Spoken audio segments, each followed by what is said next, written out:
after just one season, rugby players at a professional team saw a decline in both blood flow to the brain and cognitive function, a new study claims.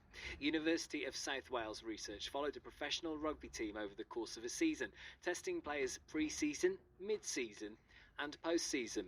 The new study comes as 200 former players have begun legal action against the game's governing bodies, World Rugby, the Welsh Rugby Union and Rugby Football Union. Joining me now is former Gloucester rugby player Andy Deacon, who is now the Director of Rugby at Longlevens Rugby Club. Andy, thank you very much for joining me on the show this afternoon. Hi, thanks. Hi. So, go on, what do you make of these new findings then? Because I guess you've taken a look and you've had a think, or I don't know, what are you thinking about them? I think there's a lot of studies that go on, sort of thing, and it's just sort of like, everybody realises that, if you get hit to the head and stuff like that, it's not going to do you any good, sort of thing, at all, and it's just making the game sort of like a lot safer. What the actual governing body is trying to do now, sort of thing, with the height of the tackle, is sort of the way it's refereed and sort of head assessments during the game, and that's all part and parcel of rugby now, sort of thing, which is excellent. And I think overall it's the longer term of what the studies say.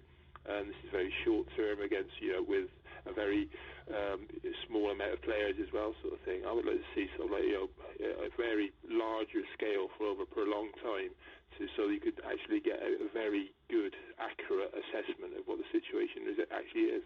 Right, okay, yeah, so that length of the study, the size of the study, all comes into it as well, of course, I suppose. Yeah.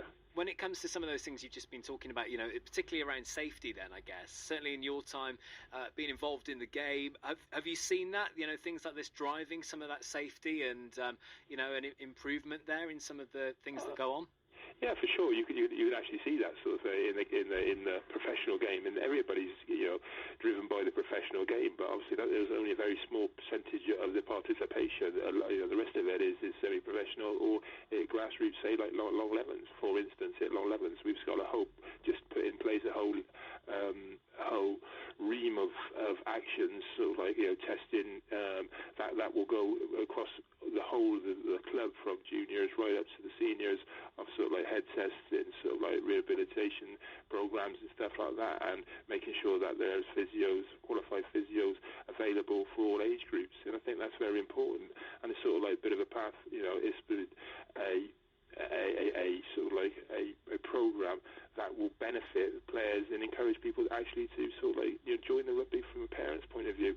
And I think that you understand that actually being in rugby, professional rugby, is hard hitting, and these incidents happen. They call it a rugby incident, where two players come together and they may clash heads or a knee hit a head, sort of thing, and that's never going to go away. But I think with the referees and how they do it, and with the actual sort of the protocols that they got, it will improve, but it's never going to be sort of exact science. No. Interesting what you're saying about parents, though. Some of these measures, things that have come in. Do you think people are, more comfortable, perhaps, with some of the youngsters coming through, or some of those safety measures that are in place in terms of getting involved in the game to start with? Yeah, and that's what we actually think at Longlevens, sort of thing. That it's a case of it's a recruitment tool in a way, where say as a parent, when your little girl, little boy starts rugby, we're going to make sure it is the safest environment that it can possibly be. And I think that that moving forward will be a plus or a negative, wherever the clubs are doing, of a decision of someone, or a decision of parent, where they're going to want their sort of like child to play, and I think that is the right way to go.